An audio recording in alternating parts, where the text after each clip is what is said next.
Bismillahirrahmanirrahim. Assalamualaikum warahmatullahi wabarakatuh. Waalaikumsalam.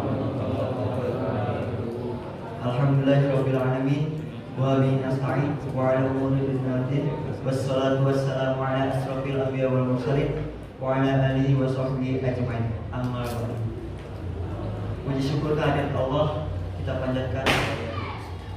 Puji syukur kehadirat Allah Subhanahu wa ta'ala yang telah memberikan kita nikmat iman dan Islam sehingga kita dapat berkumpul di masjid tercinta ini. Salawat serta salam tak lupa kita panjatkan kepada baginda Nabi besar Muhammad SAW. Semoga kita termasuk golongan umatnya yang mendapatkan syafaat hingga akhir zaman. Amin. Berdirinya saya di sini ingin membacakan beberapa informasi. Yang kedua, pada kesempatan malam ini yang bertugas sebagai khatib sekaligus imam yaitu Ustadz Dr. Andes Andi Rosyadi dengan tema iktikaf. Ada pun juga yang bertugas sebagai bilal yaitu Bapak Afif Chan. Kami juga ingin berterima kasih kepada jamaah dari Darah 0, DG 8 dan Tapak 7 atas kontribusi memberikan takjil yang insya Allah amal sedekahnya diterima oleh Allah Subhanahu wa ta'ala. Amin. Kami juga ingin memberitahu bahwa yang akan memberikan takjil selanjutnya yaitu Jalan Garuda 6. Untuk yang terakhir, kami ingin berterima kasih kepada donatur yang telah membantu mensukseskan acara kami yaitu pesantren kilat. Mungkin itu saja yang bisa kami sampaikan. Kurang lebihnya mohon maaf. Wabillahi taufiq wal hidayah. Wassalamualaikum warahmatullahi wabarakatuh. Waalaikumsalam. Untuk Ustadz Dr. Andes Andi Rosyadi, waktu dan tempat kami persilakan.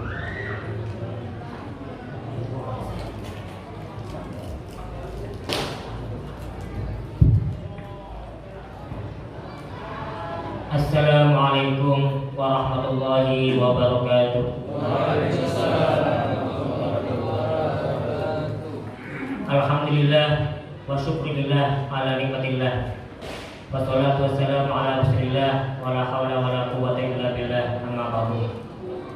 Jamaah Masjid Al-Muhajirin yang dirahmati Allah SWT, bersyukur pada Allah SWT di malam yang ke-15 ini. Alhamdulillah Allah masih memberikan begitu banyak nikmat kepada kita, wabil khusus nikmat iman, nikmat Islam yang harus kita selalu jaga setiap saat, yaitu dengan melaksanakan segala perintah dari Allah dan selalu menjauhi segala larangan Allah SWT. Juga yang tak kalah pentingnya nikmat sehat, nikmat kesempatan, karena masih banyak juga orang yang diberikan nikmat kesehatan, diberikan nikmat kesempatan, tapi belum bisa melaksanakan sholat isya berjamaah dan sholat tarawih sunnah berjamaah. Maka dari itu mari kita selalu bersyukur pada Allah. Alhamdulillah. Mudah-mudahan kita terus mendapatkan hidayah dari Allah Subhanahu wa ta'ala hingga nanti kita menghadapi kematian. Para hadirin jamaah yang dirahmati Allah Subhanahu wa ta'ala, iktikaf secara bahasa itu artinya berdiam diri atau mengurung diri. Berasal dari kata akafa. Tapi di sini mengikuti wazan, menurut sorofnya ini wazannya ifta'ala. Ya. Dari kata bahasanya madinya itu iktakafa yang tatibu iktikafan. Jadi kalau menurut ilmu sholaf itu ada wazan-wazan ya, ada fa'ala yang ulfa'lan, atau Ustaz Ridwan itu seperti itu ya, atau Ustaz Nurdin. Kalau ini mengakui wazannya akafa fil madinya, tapi mengikuti wazan ikta'ala iktakafa yang tatibun iktikafa, yang artinya itu secara lughawi atau bahasa itu berdiam diri atau mengurung diri, al-habsu di sini. Tapi menurut istilah bahwa yang dinamakan iktikaf itu yaitu berdiam diri di dalam masjid dengan tujuan beribadah pada Allah Subhanahu wa taala. Itu namanya iktikaf secara syar'i atau istilah. Seperti yang kita lakukan pada saat ini, ya, kita itu sedang beriktikaf di dalam masjid ini. Mudah-mudahan bapak-bapak atau ibu-ibu yang hadir di masjid ini tidak lupa untuk niat iktikaf. Jadi tergantung niatnya. Ya, innamal a'malu binniyat. Ya, sesungguhnya amal itu tergantung niatnya. Jadi tadi bahasa itu iktikaf itu artinya mengekang diri atau mengurung diri atau berdiam diri. Tapi secara istilah berdiam diri di dalam masjid untuk bertujuan ibadah kepada Allah Subhanahu wa taala. Itu pengertian daripada iktikaf. Kemudian hukumnya bagaimana? Hukumnya itu bisa menjadi wajib, bisa juga menjadi sunnah. Ya. Wajib apabila kita bernazar. Nazar itu misalnya punya cita-cita, keinginan, kemudian berniat. Misalnya kalau seandainya anak saya ini lulus, diterima di perguruan tinggi yang negeri misalnya, saya akan berdiam di masjid, iktikaf di masjid selama 3 hari, 3 malam.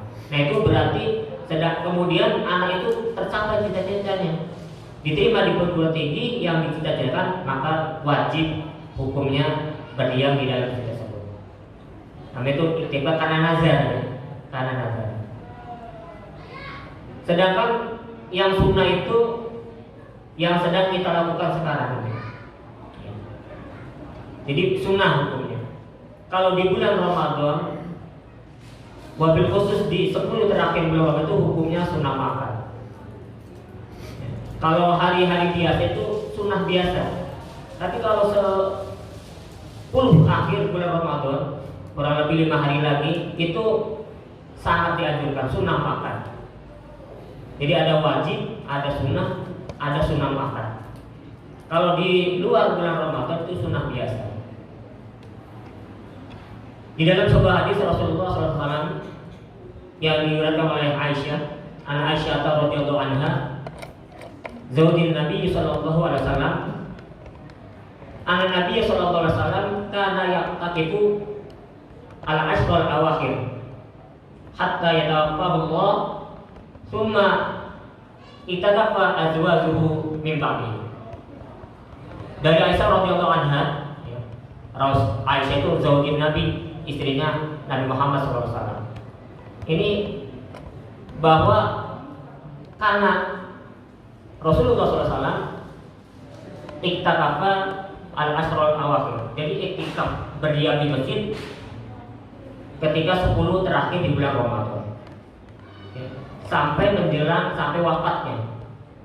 Kemudian hal tersebut itu maktakat azwajuhu, kemudian iktikaf istri-istri beliau mimbati setelah Rasulullah SAW.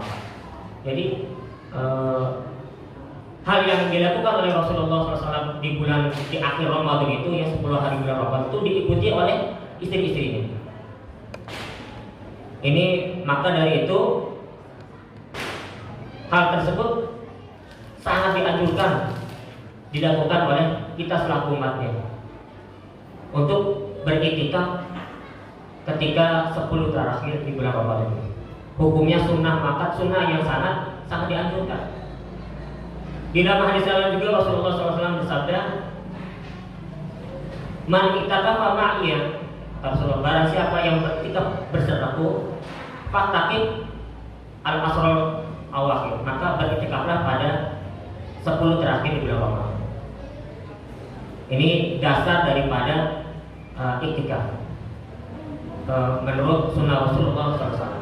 Kemudian menurut firman Allah SWT ada dalam surat Al-Baqarah ayat 185, "Wala tubashiruhunna wa antum aqifuna fil masajid."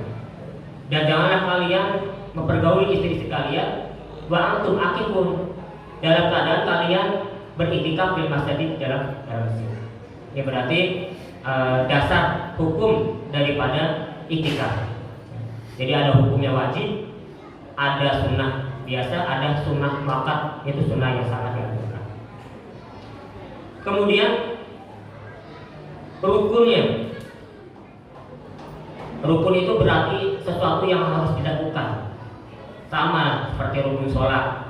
Kalau syarat itu bedanya syarat dengan rukun itu, kalau syarat itu sebelum sesuatu dikerjakan sebelumnya.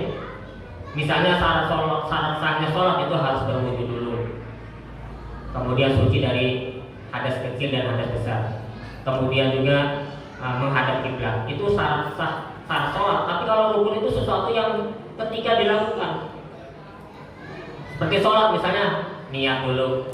Kalau tidak niat maka sholatnya tidak sah. Kemudian berdiri bagi yang mampu, itu rukun.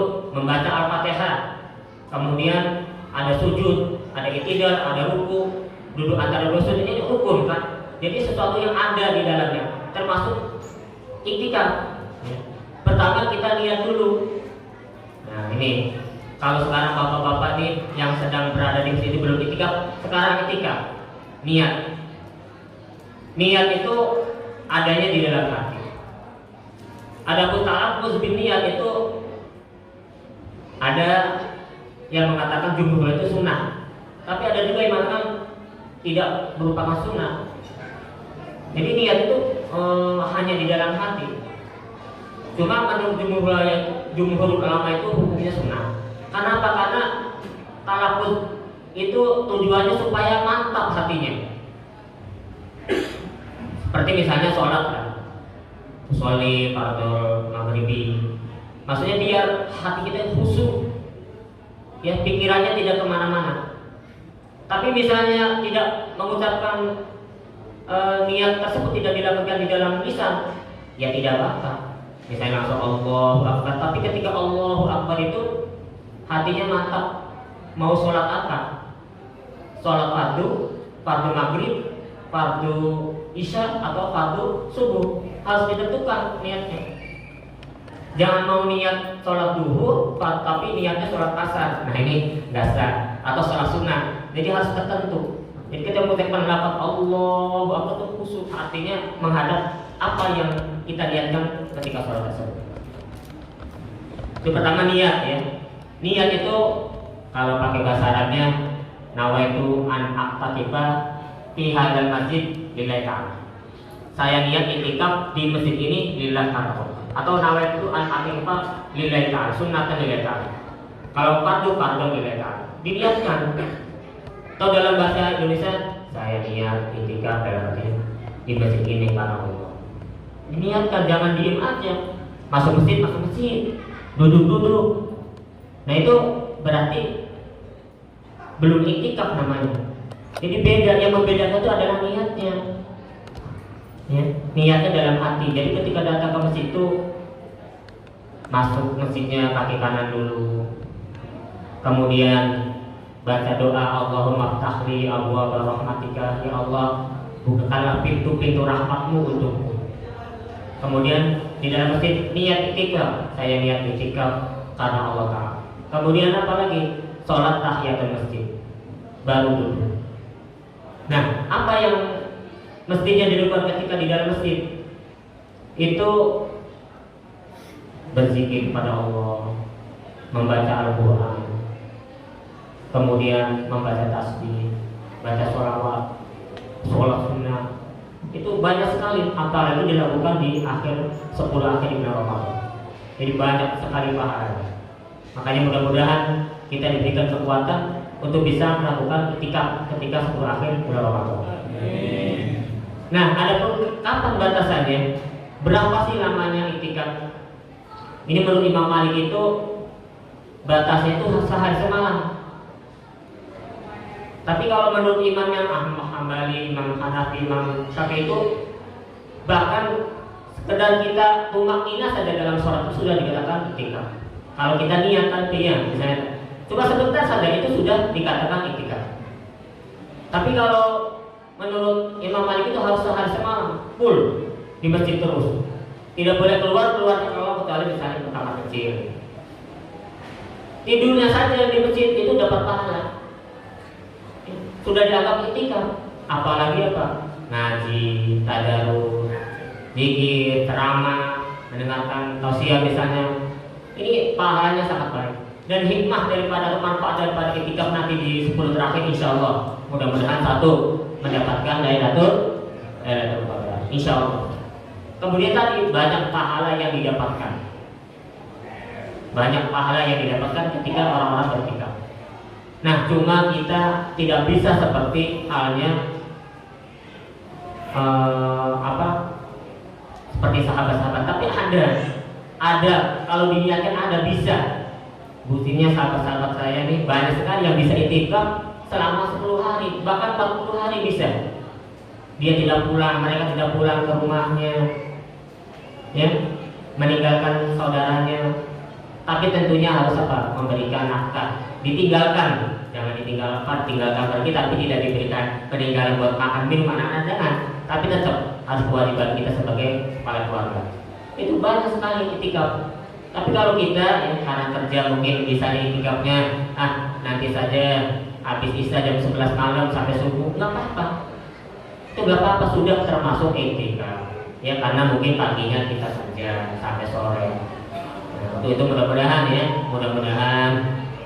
mari kita jaga kesehatan kita, jaga keimanan kita, dan kita selalu berharap kepada Allah. Mudah-mudahan kita diberikan kekuatan dan nanti mudah-mudahan bisa melaksanakan itikaf ya ketika di akhir 10 akhir bulan Ramadan. Itu saja mungkin yang bisa saya sampaikan, mudah-mudahan bermanfaat.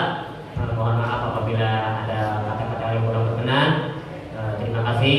Wassalamualaikum warahmatullahi wabarakatuh.